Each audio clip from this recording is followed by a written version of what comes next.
Our next speaker, Mr. Alan Kneisz, Global Business Development Director, Hydrogen and Fuel Cells at Cummins, speaking on today's topic, scaling up hydrogen and fuel cells in the MENA region. Over to you, Alan.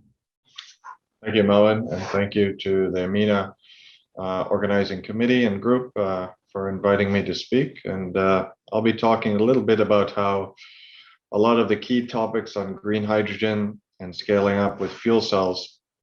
Obviously, it's been a very hot topic lately, so I'll talk a little bit how Cummins is in that focus to scale up, and a little bit on the Middle East as well, and thoughts on that, and how to scale up for what we call the hydrogen economy is developing. So at Cummins, just in case you're not familiar, we're a very large organization. I actually was part of an acquisition called Hydrogenics, but now a couple of years, part of Cummins. And we're the largest heavy-duty engine supplier globally. You know, you can see roughly here close to double of any major competitor. So it's interesting that the largest diesel engine heavy-duty supplier is now a strong proponent of hydrogen. Our CEO, Tom Linebarger, is actually head of the Hydrogen Council, co-chair of the Hydrogen Council. And at Cummins, we're committed to energy transition as we move forward into low carbon technologies.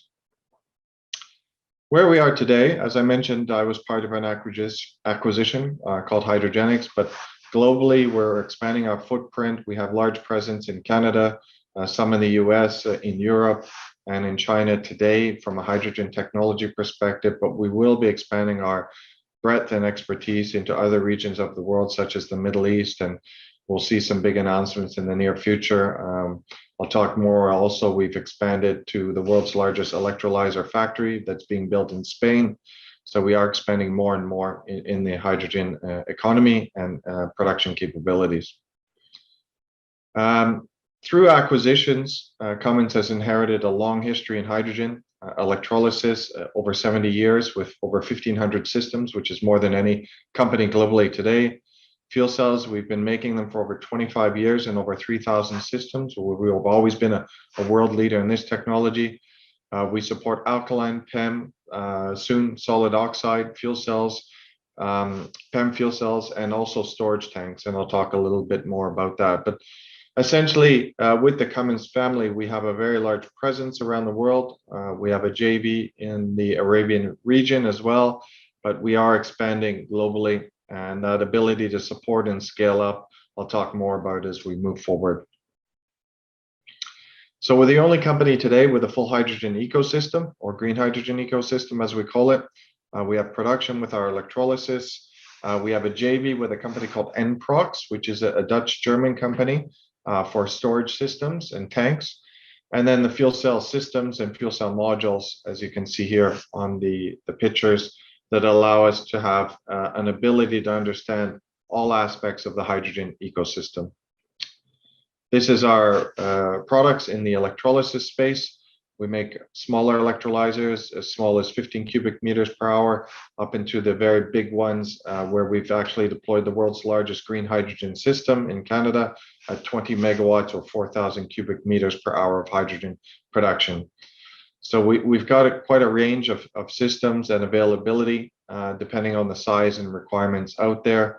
And you can see here where we're developing our commercial systems in today our largest is a 5 megawatt building block, which we consider a large capability, but we're developing larger 20 megawatt capability and higher as the industry progresses forward. In the fuel cell side, we've got different package systems for both stationary and mobility applications. We've been doing this, as I mentioned, for about 25 years. We've got millions of kilometers of capability and understanding. We're not a new player to this industry, and we've got very capable products for trucks, buses, trains, stationary power applications. And the global support network of Cummins with around 65,000 employees gives that ability to support the products around the world. On the fuel cells, we feel we've got the most advanced system out there today. We've got some of the only world's commercial running trucks in the industry. We've got hundreds of buses running today, and the world's only commercial fuel cell trains running. We've got some unique technology where we don't need a humidifier, very good power density, high reliability, and a real focus on heavy duty applications. We don't do cars and other applications like that, but really focusing on heavy duty where we believe fuel cells really shine with the longer duration, longer requirements, and longer range needs in zero emissions transportation. So from a high level view, I think what everybody's grappling with is where things are going in decarbonization. So as you can see on the right here, in Europe, for instance, you will see a strong focus on decarbonizing transportation as an example. By 2030, you'll see no more fossil fuel cars being produced by most of the manufacturers, and also not allowed to be run actually in most of the countries. And it's quite telling. That was interesting over the weekend. My neighbor actually said, "Oh, I have to start look at getting rid of my fossil fuel car because by 2030, there'll be no value in it." So you can see that transition is maybe happening in some regions a little bit quicker than others. So what will that do? It will push towards a hydrogen ecosystem, zero emissions, and obviously maybe a reduction in fossil fuel requirements. Thus, there also has to be a huge growth in zero emissions hydrogen production with the goals towards $10 or $2 a kilogram, I should say. And also you're going to see CCUS as an option as well. But if green hydrogen can compete at $2 a kilogram, there'll be a question mark, will CCUS be a viable technology? Of course, I don't have the crystal ball today to tell you all the answers, but of course it'll be a very hot topic and an interesting topic as we go forward. But there will be a push, and it's clear that zero emissions technologies will be an important part towards 2050 and net zero goals. Thus, we have to be prepared for that. As you can see here, the industry really needs to scale up. As I mentioned, we've got the largest system running today at 20 megawatts, but you can see here there's projects in the gigawatt range, both in the Middle East, Europe, and in Asia and Australia, some in North America as well. So you can see that there's huge investments ongoing. The current one, they say today is roughly 500 billion in the pipeline. Whether they'll all come to fruition is hard to say, but you can see there's a lot of hype and interest on building large-scale green hydrogen plants. So it will be an exciting industry to follow. And as the industry scales up, it will be interesting to see how the goals towards $2 a kilogram will be met for hydrogen production. In the Middle East, obviously, there's some great advantages. You have some of the world's lowest cost renewable energy, far cheaper than coal and fossil fuel technology today. Thus, the ability to produce green hydrogen has a great economic advantage. And you can see both in Oman, I've noted that the NEOM project, of course, is a very high profile project, but the ability to produce green hydrogen has some great advantages in the Middle East. And that can be used obviously for export. You have a captive market in Europe, very close to you, but also locally in transportation, trucks, trains, remote power or temporary applications, ammonia production, etc. The list goes on. So as you know, hydrogen has availability and capability in a lot of areas. So it is an interesting business case that the Middle East has some economic advantages and ability to produce low cost green hydrogen. On the fuel cell side, on the bottom, you can see some business cases essentially by different consultants and such, where you can see the cost reductions are moving very quickly. You think of hydrogen fuel cells today, maybe like batteries 5 or 10 years ago, where you're seeing very dramatic cost reductions in the 50 to 60% range in the next 3 to 5 years. And with also the reductions in green hydrogen and the fuel costs, you're going to see obviously a much greater adoption. In Europe alone, trains are looking at very much close to diesel parity by next year, as early as next year. So it is an exciting area to invest in and to watch out for where these applications will be developed.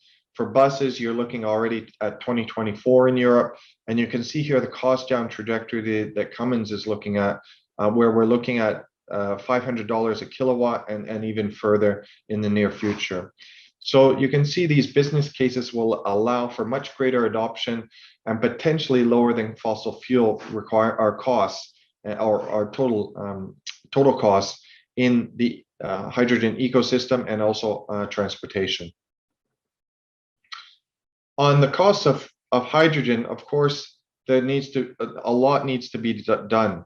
But the reality is, with the different projections they're looking at now, and what I call the perfect wave, if you want to call it, because of course, low cost energy is a very big factor. It's roughly 70% of hydrogen or green hydrogen costs.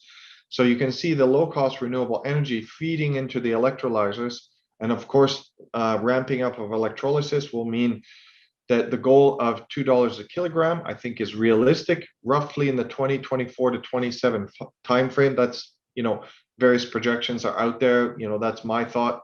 But the reality is, with that projection and the growth of this area, blue hydrogen, you have to be realistic that this might not have a logical fit. It may in some regions, but let's be realistic. If we can hit $2 a kilogram on green hydrogen, it's a very good viable option as we move forward.